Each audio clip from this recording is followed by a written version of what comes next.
TJ terus mulakan kerja mengorek pasir guna pelepah kelapa.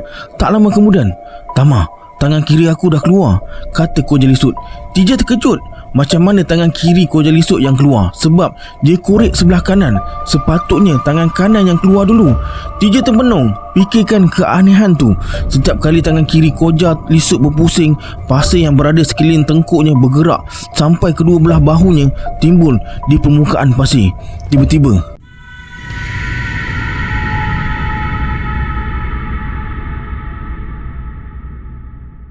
A'udzubillahiminasyaitonirrajim. Bismillahirrahmanirrahim. Assalamualaikum semua, kembali lagi bersama saya Syarul. Terima kasih sebab dah klik video ni. Semoga yang menonton video ni ditambahkan rezeki dan dipermudahkan urusan dunia dan akhirat. Hari ini saya akan sambung cerita bercakap dengan jin siri 123 hingga 125. Yang mana terlepas siri-siri sebelum ni saya akan letakkan link dekat bawah. Sila like, subscribe dan komen dalam video ni. Pada yang nak join grup Telegram saya ada letakkan link dekat bawah.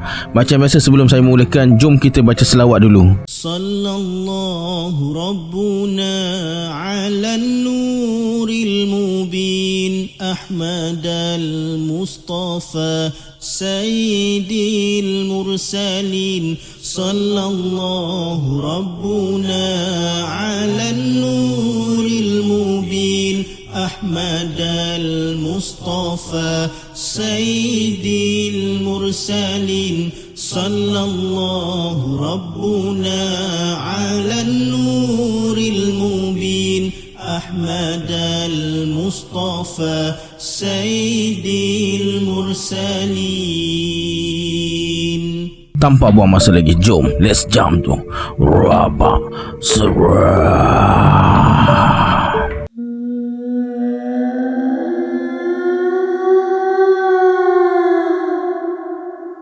Akhirnya dia rasa kaki dan tangannya macam patah. Pinggang terasa lembik, tak boleh bergerak. Terpaksa merayap bila nak pergi ke sesuatu tempat. Beberapa orang dukun dan bomoh yang cuba merawat dia jatuh pingsan. Malah ada yang mati mengejut. Dah bertahun-tahun dia tanggung sakit ni. Orang kampung kata dia terkena kenan buaya, kenan tenggiling dan biawak. Dan macam-macam pil doktor dah dia telan, tak sembuh-sembuh juga. Datuk TJ bersuara, "Kamu buat anaya pada orang alim. Inilah akibatnya. Kamu mesti minta maaf padanya secara terbuka." Wajah Koja Lisut berubah. Dia terkejut, cemas dan resah. Dia renung kiri, renung kanan, macam ada sesuatu yang amat ditakutkan. Kemudian Koja Lisut buka cerita. Kata Koja Lisut, Pak Kiai itu dah meninggal dunia. Koja Lisut rasa sangat menyesal. Tapi sebelum Pak Kiai itu meninggal, dia bagi tahu orang sekelilingnya yang dia dah maafkan si Koja Lisut ni, dan suruh anak buahnya cari anak murid Koja Lisut dan minta anak murid Koja Lisut beritahu Koja yang Pak Kiai dah maafkan perbuatan dia. 2 hari lepas dapat pesanan tu daripada anak muridnya, Koja Lisut terus pergi ke rumah Pak Kiai. Tapi Pak Kiai dah meninggal dunia. Datuk TJ terus bangun dan berjalan ke arah pintu pondok. Renung kepulan asap dari batang kayu yang dibakar oleh nenek TJ. Jam dah dekat pukul 12 lebih tengah hari. Kemudian Datuk TJ suruh TJ cari nenek dia. TJ terus pergi ke arah kebun pisang. Puas dia cari, tak jumpa-jumpa juga nenek dia. TJ terus pergi semula ke pondok dan bagi tahu datuk dia. Datuk TJ cakap nenek TJ mungkin dah balik rumah lah tu. Lepas tu Datuk TJ suruh TJ ambil cangkul dan pencebak bawah pondok. Bila TJ dah ambil barang-barang tu, Datuk dia suruh TJ pergi tebing sungai, cari kawasan gigi air yang berpasir. Dari gigi air tu TJ kena melangkah songsang 13 tapak. Maksudnya kena melangkah ke belakang dengan mata dan badan menghala ke arah sungai. Di langkah penghabisan iaitu langkah ke-13 mesti berakhir dengan kaki kiri. Lepas tu tekan tumit kaki kiri dan terus korek lubang separas dada.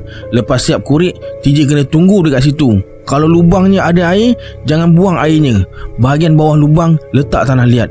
Kalau nampak apa-apa masa korek tu nanti, jangan cakap apa-apa. TJ terus bergegas menuju ke sungai yang jaraknya tak berapa jauh dari pondok dan buat apa yang Datuk dipesan.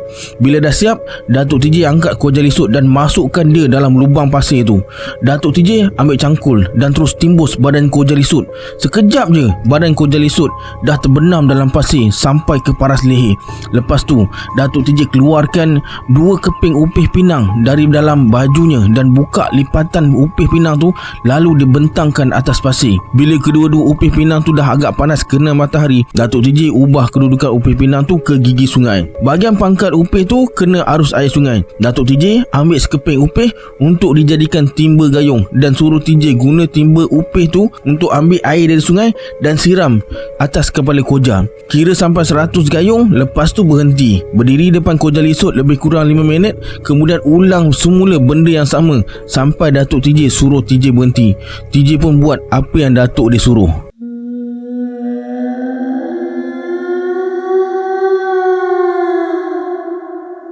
Dari bawah pokok jati, Datuk TJ perhati je TJ buat kerja. 2-3 kali Koja Lisut merayu supaya berhenti siram air atas kepala dia.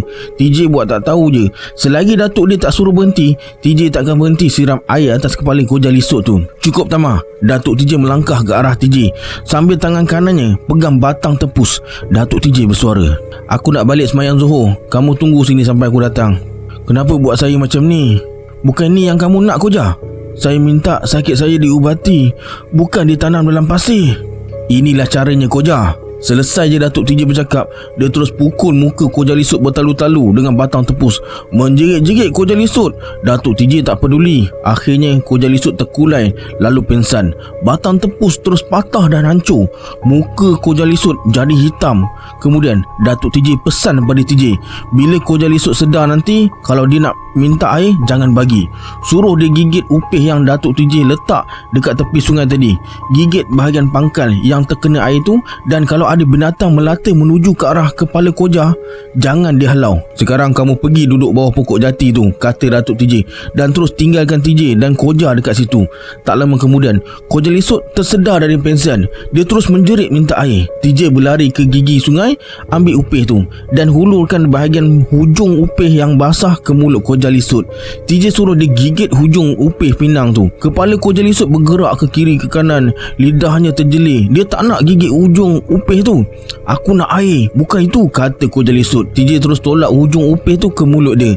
Koja Lisut tak ada pilihan. Dia terpaksa gigit hujung upih yang dah diresapi air sungai tu. 3 kali Koja Lisut gigit upih tu. Dia terus muntah. Benda putih yang melekat dekat lidah dia tertanggal sendiri, jatuh atas permukaan pasir berkeping-keping. Kulit muka Koja Lisut macam udang kena bakar. Dia pingsan semula. TJ terus pergi ke bawah pokok jati. Sebaik saja TJ duduk, dia terdengar bunyi air sungai berkocak kuat, macam ada sesuatu yang nak timbul ke permukaan air sungai tu. TJ terus bangun dan perhati ke arah lubuk dan gigi sungai. Dia nampak seekor buaya timbul dan berenang ke tepi, kemudian merangkak menghala ke arah Koja Lisut yang dah pingsan tu. Tiba-tiba Koja Lisut tersedar. "Tama, tolong aku!" TJ bangun, tangan dah siap ambil kayu nak tolong Koja Lisut. Tapi bila teringat balik pesan Datuk dia, TJ tak jadi tolong. Koja Lisut berhempas pulas nak keluarkan tubuhnya yang tertanam dalam pasir tu. "Tolong aku, tolong aku!" Suara Koja Lisut semakin lemah dan akhirnya dia pingsan sekali lagi. TJ masih terpaku bawah pokok jati, perhati Koja Lisut yang dah pingsan tu. TJ tergamam bila tengok buaya tu dah buka mulutnya dengan luas sekali. Kemudian buaya tu ubah kedudukannya menghala ke arah TJ. Mulutnya yang tergangar dirapatkan perlahan dan dekatkan badannya yang bersisik tu ke lubang hidung Koja Lisut. Tiba-tiba buaya tu meluru ke lubuk macam ada sesuatu yang kejar dia. Air sungai yang tenang terus berkocak. Tak lama kemudian Koja Lisut tersedar dari pingsan dan terus muntah. Muntahnya macam nanah bercampur darah. Koja Lisut muntah dekat setengah jam. Setiap kali Koja Lisut muntah, rambutnya macam jadi tegak, mukanya nampak kembang, telinganya merah. "Aduh, rasanya semua isi perut aku nak keluar. Tolong aku, Tama. Aku dahaga. Jangan seksa aku macam ni." TJ terus ambil daun keladi besar dan berlari ke sungai. Daun keladi tu TJ isi air untuk Koja Lisut. Baru je TJ nak melangkah, tiba-tiba bam! Terdengar sesuatu dari lubuk. Daun keladi terlepas dari tangan. TJ perhati ke arah lubuk. Nampak buaya timbul dengan sepasang matanya renung tajam ke arah TJ. "Tok!" TJ menjerit sekuat hati. TJ tak tahu masa bila dia pitam. Bila sedar je, dia dah berada bawah pokok jati.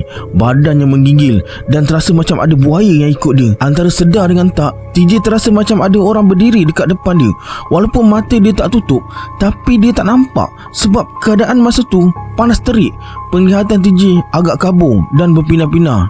Kamu pitam, agaknya perut kamu kosong. Kamu lapar tak, Ma? Tubuh TJ digoncang berkali-kali. Kemudian ditegakkan lalu disandarkan di pangkal pokok jati. Bangun, Tama, bangun. Kamu lemah semangat sebab terserempak dengan sesuatu yang tak pernah kamu tengok sebelum ni. TJ nak bersuara tapi suara dia tak keluar. Nak anggukkan kepala, leher jadi keras macam besi. Ha, ni habuan kamu.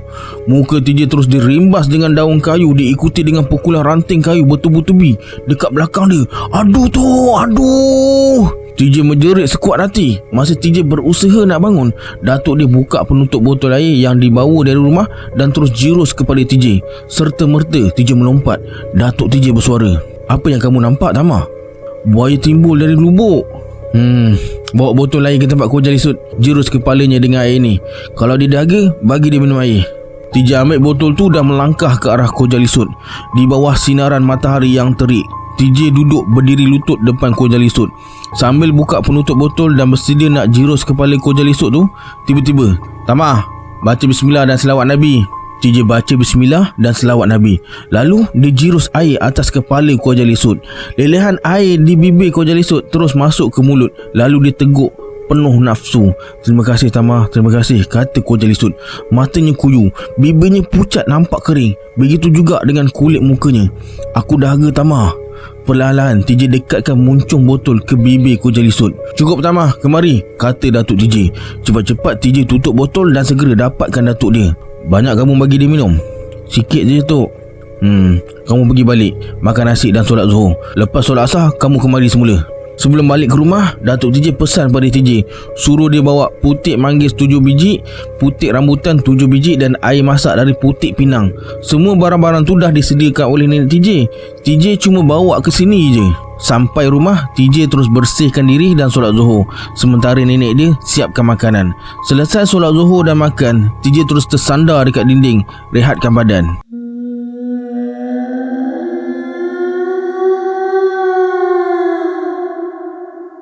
Selesai solat asar, TJ tukar pakaian dan bersedia nak ke pondok semula.